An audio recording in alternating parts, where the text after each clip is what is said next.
Para 1910 existían alrededor de 500 compañías automotrices en todo el mundo. Para el 1929, cuando llega la Gran Depresión, solo unas 60 quedaban de pie. ¿Supervivencia del más apto? Quédense para averiguarlo. Esto es Autos en el Tiempo, la historia completa del automóvil. Y hoy veremos la era vintage.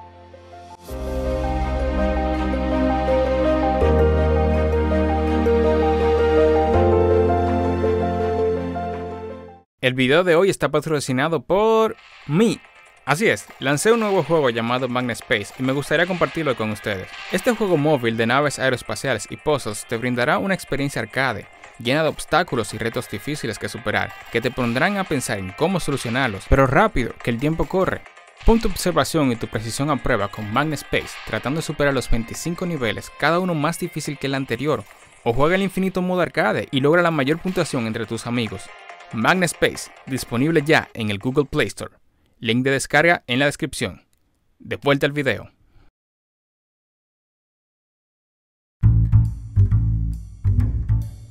¿Se imaginan empezar su vida con una tragedia y terminar con otra tragedia? Bueno, pues así es como se pudiera ver la era vintage. Empezó alrededor de 1918, cuando termina la Primera Guerra Mundial, y culminó alrededor de 1929 con el inicio de la Gran Depresión. Los llamados 20 dorados por los historiadores es lo que veremos hoy, pero en el mundo de los carros. Veamos.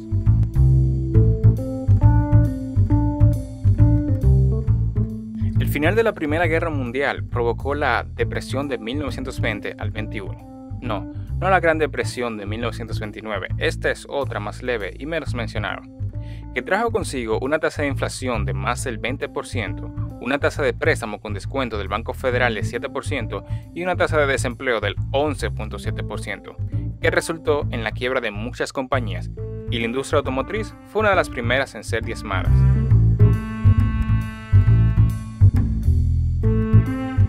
De 1919 a 1929 tuvieron lugar muchos cambios dramáticos.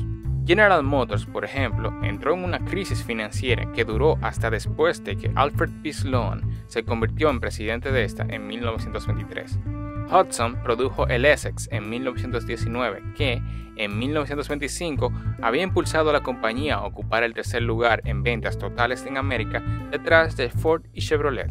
Ford estaba en el proceso de construir una nueva planta, recomprando existencias, y comenzó un proceso de preparación de 18 meses para reemplazar el modelo T con el modelo A en 1927. En el 1921, el fabricante Maxwell fracasó y Walter P. Chrysler, quien anteriormente trabajaba para General Motors, fue contratado para reorganizar a Maxwell, y en 1925 se formó la Chrysler Corporation. Con Ford fuera por un periodo, Chrysler pudo producir y comercializar el Plymouth de bajo precio en 1928. Más tarde comprando a los Dodge Brothers en ese mismo año, formando así lo que conocemos como The Big Three, o más recientemente como los Tres de Detroit.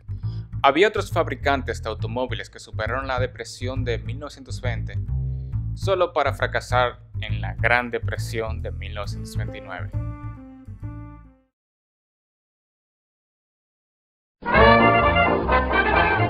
Durante este periodo, el automóvil con motor frontal llegó a dominar con cuerpos cerrados y controles estandarizados, convirtiéndose en la norma. En 1919, el 90% de los automóviles vendidos eran de cuerpos abiertos, mientras que, para finales de la era vintage, el 90% eran cerrados. El desarrollo del motor de combustión interna continuó a un ritmo rápido, con motores de múltiples válvulas y árboles de levas en cabeza, overhead valve, producidos en coches de alta gama con motores V8, V12 e incluso hasta V16 concebidos para los más ricos. También, en 1919, los frenos hidráulicos fueron inventados por Malcolm Lowhead y fueron adoptados por Duesenberg para su modelo A de 1921. 3 años después, Hermann Rieseler de Vulcan Motor inventó la primera transmisión automática, que tenía una caja de cambios planetaria de 2 velocidades, un convertidor de torque y un embrague de bloqueo. Definitivamente muy avanzado para su tiempo, y nunca entró en producción. Una transmisión de tal tipo no vería la luz sino hasta 1940. Justo al final de la era vintage, el vidrio templado se inventó en Francia. También en esta era se introdujo el revolucionario diseño pontón de automóviles que venía sin defensas, sin estribos y otros elementos no compactos del cuerpo. Sin embargo, solo se produjeron en series pequeñas, ya que la adopción y producción en masa de este tipo de automóviles no inició sino hasta mucho más tarde en la posguerra. Las compañías automotrices estadounidenses en la década de 1920 esperaban vender 6 millones de autos al año, cifra que no fue posible sino hasta 1955. Muchas compañías desaparecieron a causa de las bajas ventas y entre 1922 y 1925 el número de constructores de automóviles de pasajeros de los Estados Unidos disminuyó desde 175 a tan solo 70. H.A. Tarantus, editor gerente de la Sociedad de Ingenieros de Automoción, o SAE por sus siglas en inglés, sugirió en un artículo de New York Times en 1925 que muchos no pudieron aumentar la producción y hacer frente a la caída de los precios, especialmente los automóviles de mercado barato. En términos simples, para la década de los 20 el automóvil era un boom y naturalmente cientos de personas querían un pedazo del pastel. Esto produjo un exceso de competencia que fue reducida con la expansión del uso de la línea de ensamblaje popularizada por el modelo T de Ford en la década pasada. Los pequeños fabricantes que no pudieron adaptarse incorporando este método fallaron en satisfacer la demanda del producto y los bajos precios impuestos por los más grandes. Esto, súmenle en la ya mencionada depresión de 1920 a 1921 después de la Primera Guerra Mundial. Se los llevo quien lo trajo. Las nuevas pinturas a base de piroxilina, el motor de 8 cilindros, los frenos en las 4 ruedas y los neumáticos tipo globo son las principales tendencias para 1925. Otra innovación que empezó a aparecer en vehículos deportivos y de competición fue la sobrealimentación. No es que los conductores empezaron a comer de más.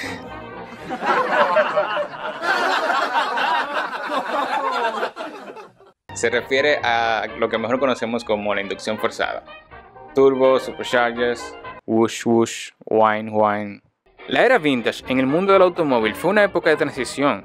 En los años intermedios, la mayoría de los países industrializados construyeron sistemas de carreteras a nivel nacional, teniendo como resultado que, hacia el final del periodo, la capacidad de soportar carreteras sin pavimentar ya no era ni siquiera una consideración primordial en el diseño de un automóvil. Los carros se volvieron mucho más prácticos, convenientes y cómodos durante este periodo. Se introdujo la calefacción, al igual que la radio en el auto. Se introdujo el frenado en las 4 ruedas, como ya mencioné, al igual que el uso de los frenos hidráulicos.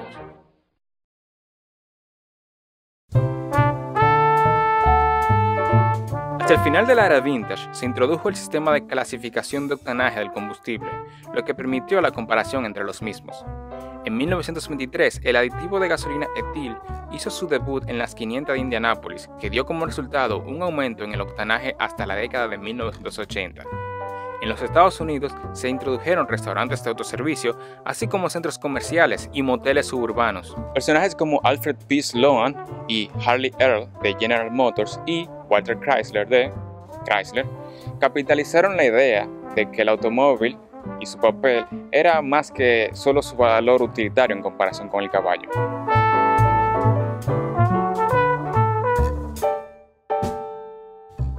Al otro lado del charco, durante la Gran Depresión en Gran Bretaña, muchas pequeñas empresas que comenzaron en el auge posterior a la Primera Guerra Mundial fracasaron o se fusionaron, dejando a 6 fabricantes importantes: Morris, Austin, Standard, Singer, Ford de Gran Bretaña y Vauxhall, que ya pertenecía a General Motors para ese entonces. Se observó un ciclo similar de auge y caída en Europa continental. Marcas como BMW, Benz, Maybach, Daimler Mercedes, Volvo, Peugeot, Citroën, Panhard Levasseur, Fiat y otras estaban sufriendo por mantenerse a flote. Algunas tuvieron que fusionarse, como fue el caso de Daimler Mercedes y Benz, formando así a Daimler-Benz, que producirían el Mercedes-Benz, mientras que otras simplemente no pudieron superar esa etapa y quedaron en el olvido de los libros de historia.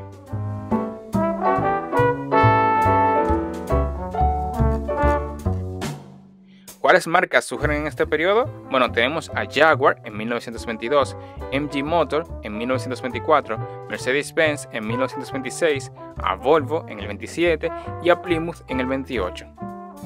Tecnologías importantes que surgen en este periodo, bueno, pues Ford crea el V8 de cabeza plana, ventanas de vidrio templado, frenos hidráulicos y los turbos. El rango de potencia de esta época venía desde los 7 caballos de fuerza para los carros económicos hasta 70 caballos de fuerza para los carros de pasajeros de alta gama, 90 o más caballos para los carros de competición.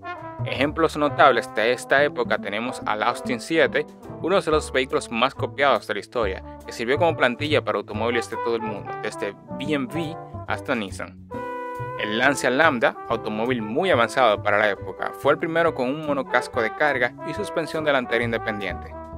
También está el Bugatti Type 35, uno de los autos de carreras más exitosos de todos los tiempos, con más de 1000 victorias en 5 años y con variaciones de hasta 138 caballos. También está el Hanomag 210 PS, el primer ejemplo de estilo pontón, el Ford Modelo A, del cual se produjeron más de 4 millones, siendo el más vendido de toda la era vintage, y por último el Cadillac V16. Desarrollado en el apogeo de la era vintage, este Cadillac con un motor V16 se uniría al Bugatti Royale como uno de los autos de ultralujo más legendarios de la historia.